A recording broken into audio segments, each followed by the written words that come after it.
Sir ಅರ್ಧ dozen cinema ಮಾಡಿದ್ದೀರಾ ನೀವಿಬ್ರು. ಆಲ್ಮೋಸ್ಟ್ ಯಾರೂ ಮಾಡೋದಿಲ್ಲ ಇಂಡಸ್ಟ್ರಿನಲ್ಲಿ. ಒಂದು ಕಾಂಬಿನೇಷನ್ ಅರ್ಧ ಡಜನ್ ಸಿನಿಮಾಗಳು ಬರೋದಿಲ್ಲ. ಒಳ್ಳೆ ಅವ್ರ ನಡುವೆ ಅಂಡರ್ಸ್ಟ್ಯಾಂಡಿಂಗ್ ಇದ್ದರೆ ಮಾತ್ರ ಈ ರೀತಿ ಅಷ್ಟು ಸಿನಿಮಾಗಳು ಬರೋದಕ್ಕೆ ಸಾಧ್ಯ. ಸೊ ನಿಮ್ಮಿಬ್ಬರು ಅಂಡರ್ಸ್ಟ್ಯಾಂಡಿಂಗ್ ಯಾವ ರೀತಿ ಇತ್ತು ಅಂತ ನಿಮ್ಮ ಸಿನಿಮಾಗಳೇ ಹೇಳುತ್ತೆ. ಎಲ್ಲೋ ಒಂದು ಕಡೆ ದರ್ಶನ್ ಅವರು ನೀವು ಹೇಳ್ದಾಗೆ ಅವ್ರ ಮಾತು ಕೇಳಿ ಈ ಥರ ಮಾಡಿದ್ರಾ ಅಂತ ಹೇಳ್ಬಿಟ್ಟು, ಅಂದರೆ ನಿಮ್ಮ ಜೊತೆ ಒಂದು ಸತಿ ಕೂತು ಮಾತನಾಡ್ಬೋದಿತ್ತ? ಅವ್ರನ್ನ ಅಷ್ಟು ನಂಬಿಕೆ ಇಡೋದಕ್ಕಿಂತ ನಿಮ್ಮ ಜೊತೆ ಒಂದು ಸತಿ ಕೂತು ಮಾತಾಡ್ಬೋದಿತ್ತ ಅಂತ ಹೇಳ್ಬಿಟ್ಟು, ಜೊತೆಗೆ ಯೋಧ ಸಿನಿಮಾಗೆ ನೀವೇ ಹಾಕ್ಕೊಂಡಿದ್ದು. ಇವತ್ತು ಅವರಿಂದ ಏನೆಲ್ಲ ಆಗಿದೆ ಅಂತ ಎಲ್ರಿಗೂ ಗೊತ್ತಿರೋ ಅಂಥದ್ದೇ ದರ್ಶನ್ ಅವರ ಲೈಫಲ್ಲಿ. ಅವರಿವತ್ತು ಆರಾಮಾಗಿ ಬೇರೆ ಅವ್ರನ್ನ ಮದುವೆ ಆಗಿ ಮಗು ಇದೆ, ಒಂದು ಹೆಣ್ಮಗು. ಅದು ನಾನು ತಪ್ಪು ಅಂತ ಹೇಳಲ್ಲ, ಅವ್ರ ಲೈಫ್ನ ತಿತ್ಕೊಂಡಿದ್ದಾರೆ, ಅವ್ರು ಆರಾಮಾಗಿದ್ದಾರೆ. ಇವತ್ತು ದರ್ಶನ್ ಸರ್ ಲೈಫು ಈ ಥರ ಆಗಿದೆ. ಮೇಡಮ್, ಈಗ ಅದು ಎಲ್ಲ ಈಗ ನಾವು ಜನಗಳ ಮಧ್ಯದಲ್ಲಿ ಇದ್ದೀವಿ. ಅವ್ರವ್ರ ಪರ್ಸ್ನಲ್ ವಿಷಯನ ನಾವು ಕೆದಕಕ್ಕೆ ನಮ್ಗೆ ಅಧಿಕಾರ ಇಲ್ಲ ಮೇಡಮ್. ಅವ್ರ ಪರ್ಸನಲ್ ಅವ್ರೇನು ಅವ್ರದ್ದು. ಆಮೇಲೆ ಅವರಿಬ್ಬರು ಬಾಂಡಿಂಗ್ ಏನಿತ್ತು ನನಗೂ ಗೊತ್ತಿಲ್ಲ. ಬಟ್ ನನ್ನ ವಿಷಯದಲ್ಲಿ ಹೇಳಬೇಕು ಅಂತಂದರೆ, ನನ್ನ ವಿಷಯನ ದರ್ಶನ್ ಅವ್ರು ಏನಕ್ಕೆ ಕೇಳಿದ್ರು ಅವ್ರ ಹತ್ರ, ನನಗೆ ಅದು ಅನ್ನಿಸ್ತು. ನಾನು ಇದನ್ನು ಕೇಳಬೇಕು ಅಂತ ತುಂಬ ಸರಿ ಟ್ರೈ ಮಾಡಿದೆ, ಆಗಲಿಲ್ಲ. ಬಟ್ ದರ್ಶನ್ ಅವರಾದರೂ ನಾನು ಕೇಳ್ಬೋದಾಗಿತ್ತು ಕರೆದುಬಿಟ್ಟು, ಇದೇನು ಡೈರೆಕ್ಟೇ, ಇದೇನು ಗುರುಗಳೇ, ಏನು ವಿಷಯ ಅಂತ. ಯಾಕಂದರೆ ಅವ್ರು ನನ್ನನ್ನು ತುಂಬ ಹತ್ತಿರದಿಂದ ನೋಡಿದ್ದಾರೆ. ನನ್ನ ಬಗ್ಗೆ ಚೆನ್ನಾಗಿ ಗೊತ್ತು. ನನ್ನ ಬಗ್ಗೆ ತುಂಬ ಕಡೆ ಹೇಳಿದ್ದಾರೆ ಸಹ ಅವರು. ಬೇರೆ ಹೀರೋಗಳು ಯಾರಾದರೂ ಯಾಕೆ ಮಾಡ್ತಾಯಿದ್ರು ನಮ್ಮ ಸಿನಿಮಾದಲ್ಲಿ, ಏನಾದರೂ ಬ್ಯಾಲೆನ್ಸ್ ಶಾರ್ಟ್ಸ್ ಸಿನಿಮಾ ಮುಗೀತು ಅಂತ ಅಂದರೆ ಅವ್ರು ಹೇಳ್ತಾಯಿದ್ರು, ಇಲ್ಲ ಡೈರೆಕ್ಟ್ರ್ ಹೇಳೋವರೆಗೂ ನೀನು ಈ ಗೆಟಪ್ಪಲ್ಲಿ ಇರು, ಅವ್ರು ಹೇಳೋವರೆಗೂ ದಾಡಿ ಬೋಡ್ಸೋದಾಗಲಿ ಮತ್ತು ಬೇರೆ ಕಟ್ಟಿಂಗ್ ಬೇರೆ ಚೇಂಜಸ್ ಆಗಲಿ ಮಾಡೋಕ್ಕೆ ಹೋಗಬೇಡ. ಅವ್ರು ನಾಳೆ ಬೆಳಗ್ಗೆ ರಿಲೀಸ್ನಲ್ಲಿ ಇವತ್ತು ಸಾಯಂಕಾಲ ಶೂಟಿಂಗ್ ಮಾಡ್ತಾರೆ. ಅಂದರೆ ಅವರು ಆ ಲೆವೆಲಿಗೆ ನನ್ನ ಮೇಲೆ, ಕೆಲಸದ ಮೇಲೆ ಅಪಾರವಾದ ನಂಬಿಕೆ ಇಟ್ಟಿದ್ರು. ಇಂಥ ವ್ಯಕ್ತಿ ನನ್ನ ಕುರ್ಸ್ ಕೇಳ್ಬೋದಾಗಿತ್ತು ಖಂಡಿತ, ಅದು ನನಗನ್ಸಿದೆ. ಬಟ್ ಇದು ಬರಲಿಲ್ಲ ಮೇಡಮ್, ಆ ಜಾಗ ಸಿಗಲಿಲ್ಲ, ಅಂದರೆ ಮಾತಾಡಲಿಕ್ಕೆ ಆಗಲಿಲ್ಲ. ಆಮೇಲೆ ಯಾರು ಹೆಣ್ಣಾಗಲಿ ಗಂಡಾಗಲಿ ಅವ್ರ ಪರ್ಸನಲ್ ವಿಷಯದಲ್ಲಿ ತಲೆ ಹಾಕೋಕ್ಕೆ ನನಗೂ ಇದಿಲ್ಲ.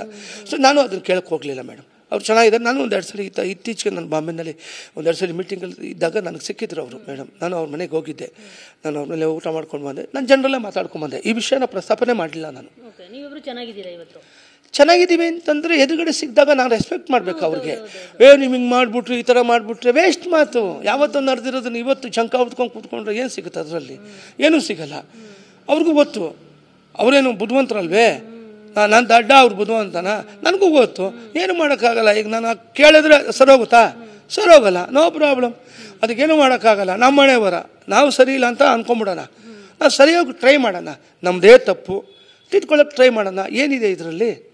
ಅಷ್ಟು ಇದು ನನ್ನ ಭಾವನೆ ಮೇಡಮ್. ನಾನು ಯಾರಿಗೂ ನನ್ನ ಭಾರನ ಬೇರೆಯವ್ರಿಗೆ ಇದು ಮಾಡಲ್ಲ ನಾನು. ಅದು ನನ್ನ ಕ್ಯಾರೆಕ್ಟರ್. ಅದು ಯಾರಿಗೂ ನನ್ನ ತಪ್ಪನ್ನ ಅವ್ರಿಗೂ ವಹಿಸಲ್ಲ. ಆಮೇಲೆ ನಾನು ಮಾಡಿದ್ದು ತಪ್ಪು ಮಾಡಲ್ಲ ಅಂತ ನಾನು ಹೇಳಲಿಲ್ಲ. ನಾನು ಇನ್ನೊಬ್ಬರಿಗೆ ಅವ್ರನ್ನ ಬೆಟ್ ಮಾಡಿ ತೋರಿಸಲ್ಲ ಮೇಡಮ್. ಅದು ನನ್ನ ಕ್ಯಾರೆಕ್ಟ್ರು. ಇದು ತುಂಬ ಸ್ಟ್ರಾಂಗ್ ಆಗಿ ಬಂದಾಗ ನಾನು ಅವ್ರ ಹೆಸರನ್ನ ತೊಗೋಬೇಕಾಗಿ ಬಂತೇವೆ. ಇಲ್ಲನೇ ನಾನು ಅವ್ರ ಹೆಸರು ಕೂಡ ಹೇಳ್ತಿರಲಿಲ್ಲ. ನಾನು ಬೇಕಾಗಿಲ್ಲ, ಆಗೋಯ್ತು ಇದು ವಿಷಯ. 10 ವರ್ಷ 13 ವರ್ಷ ಆಗೋಯ್ತು. ಇನ್ನೇನು ಈಗ ಕಟ್ಟೆ ಹಾಕೋದು ಏನಿದೆ? ಈಗ ಅವರು ಹೇಳಿದ್ರಷ್ಟು ಬಿಟ್ಟರೆಷ್ಟು. ಅವ್ರ ಸಂಸಾರ ಅವ್ರು ಚೆನ್ನಾಗಿದ್ದಾರೆ. ನಾನು ಅಲ್ಲೋಗಿ ಡಿಸ್ಟರ್ಬ್ ಮಾಡೋದಾಗಲಿ ಮತ್ತು ಇದಾಗಲಿ ವೇಸ್ಟ್ ಮಾತಿದು ಅಂತ ನಾನು ಸುಮ್ಮನಾಗಿದೆ ಅಷ್ಟು. ಬಟ್ ಇದರಿಂದ ನೋಡಿ ಕಲಿಬೇಕಾಗಿದ್ದು ತುಂಬ ಇದೆ ಅಲ್ವಾ ಸರ್? ಅಂದರೆ ನಮ್ಮ ಸಂಸಾರದಲ್ಲಿ ಯಾರಾದರೂ ಮೂರನೇ ವ್ಯಕ್ತಿ ಬಂದಾಗ ಅವ್ರ ಮಾತು ಕೇಳಬೇಕಾ ಬೇಡವಾ ಅನ್ನೋದು ಇದರಿಂದ ನಾವು ತಿಳಿಬೇಕಾಗುತ್ತೆ. ಯಾಕಂದರೆ ಇವತ್ತು ಅವ್ರು ಆರಾಮಾಗಿ ಇದ್ದಾರೆ, ಇಲ್ಲಿ ಎಲ್ಲವೂ ಸರಿ ಇಲ್ಲ. ಜೊತೆಗೆ ನೀವು ಯೋಧಾಗೆ ನೀವೇ ಅವಕಾಶವನ್ನು ಕೊಡ್ತೀರಾ. ನಿಖಿತಾ ಅವ್ರಿಗೆ ನಿಮಗೆ ಬೆನ್ನಿಗೆ ಚೂರಿ ಹಾಕ್ತಾರೆ ಅವರು. ಅದಾದ ನಂತರ ಮತ್ತೆ ಪ್ರಿನ್ಸಲ್ಲಿ ಇವರಿಬ್ಬರು ಜೊತೆ ಆಗ್ತಾರೆ. ಹೆಂಗಿತ್ತು ಸರ್ ಅವ್ರ ಕಾಂಬಿನೇಷನ್ ಆಗಲಿ, ಅವರಿಬ್ಬರು ಗೆಳೆತನ ಆಗಲಿ? ಜೊತೆಗೆ 2011 ಪ್ರಿನ್ಸ್ ಸಿನಿಮಾ ತೆರೆಗೆ ಬರುವಂಥದ್ದು. 2011 ಆದಮೇಲೆ ಈ ಇನ್ಸಿಡೆಂಟ್ ಆಗುವಂಥದ್ದು, ಜಗಳ ವಿಜಯಲಕ್ಷ್ಮಿ ಮತ್ತು ದರ್ಶನ್ ಅವ್ರ ನಡುವೆ. ಸೊ ಅವರಿಬ್ರು ಹೇಗಿರ್ತಾಯಿದ್ರು, ಇವರಿಬ್ರು ಹೇಗಿರ್ತಾಯಿದ್ರು? ಸೊ ನೀವು ನೋಡಿದಾಗೆ ಹೇಳೋದಾದರೆ ಮೇಡಮ್, ದರ್ಶನ್ ಅವ್ರನ್ನ ನಾನು ತುಂಬ ಹತ್ತಿರದಲ್ಲಿ ನೋಡಿದಂಥ ವ್ಯಕ್ತಿ. ತುಂಬ ಇನ್ನೋಸೆಂಟ್ ವ್ಯಕ್ತಿ ಅವರು. ಕೆಲವು ಸಲ ಅವರು ಹತ್ತಿರದ್ದು ನೋಡಿದ್ದೀನಿ ನಾನು. ನನಗೆ ಈ ಥರ ಆಗ್ತಿದೆ, ಈ ಥರ ಹಿಂಗಾಗ್ತಿದೆ, ಈ ಥರ ಆಗ್ತಿದೆ ಅಂಥೇಳಿ ಅವ್ರು ಹೇಳಿರೋದು ಉಂಟು. ನನಗೆ ಹೇಳಿದ್ದಾರೆ ಬೇರೆ. ಅಂದರೆ ಅವ್ರ ಮನಸ್ಸಿಗೆ ಬೇಜಾರಾಗಿದೆ, ನೋವು ಆಗಿದೆ. ನನಗೆ ಏನಕ್ಕೆ ಈ ಥರ ಶಿಕ್ಷೆ, ನನಗೆ ಈ ಥರನಾ, ನನ್ನಂಥವನಿಗೆ? ನಾನು ಅಂಥ ಒಬ್ಬ ಹೀರೋನ ನೋಡೇ ಇಲ್ಲ ನಾನು ಇತ್ತೀಚಿನ ದಿನಗಳಲ್ಲಿ. ಅಷ್ಟು ಇನ್ನೋಸೆಂಟು. ಇನ್ನೊಬ್ಬರನ್ನ ಮಾತಾಡ್ಸೋಕ್ಕಾಗಲಿ, ಇನ್ನೊಬ್ಬರಿಗೆ ನೋವು ಮಾಡೋದಾಗಲಿ ಮಾಡಲ್ಲ ಆ ಮನುಷ್ಯ. ನನಗೆ ಗೊತ್ತು ಅವ್ರ ಬಗ್ಗೆ. ಅಂಥ ವ್ಯಕ್ತಿ ಇವತ್ತು ಈ ಥರ ಅಂಥವ್ರಿಗೆ ಈ ಥರ ಅಂಥವ್ರಿಗೆ ಈ ಥರ ನೋವಾಗ್ತಿದೆ ಅಂತ ಮಾತಾಡ್ತಿದ್ದಾರ ಅಂಥೇಳಿ ನಾನು ಅವ್ರಿಗೆ ಸಮಾಧಾನ ಸಹ ಮಾಡಿದ್ದೀನಿ. ಏನಾಗಲ್ಲ ಬಿಡಿ ಸರ್, ಎಲ್ಲ ಒಳ್ಳೇದಾಗುತ್ತೆ, ನೋ ಪ್ರಾಬ್ಲಮ್ ಹಾಗೆ ಹೀಗೆ ಅಂತಲೂ ಹೇಳಿದ್ದೀನಿ.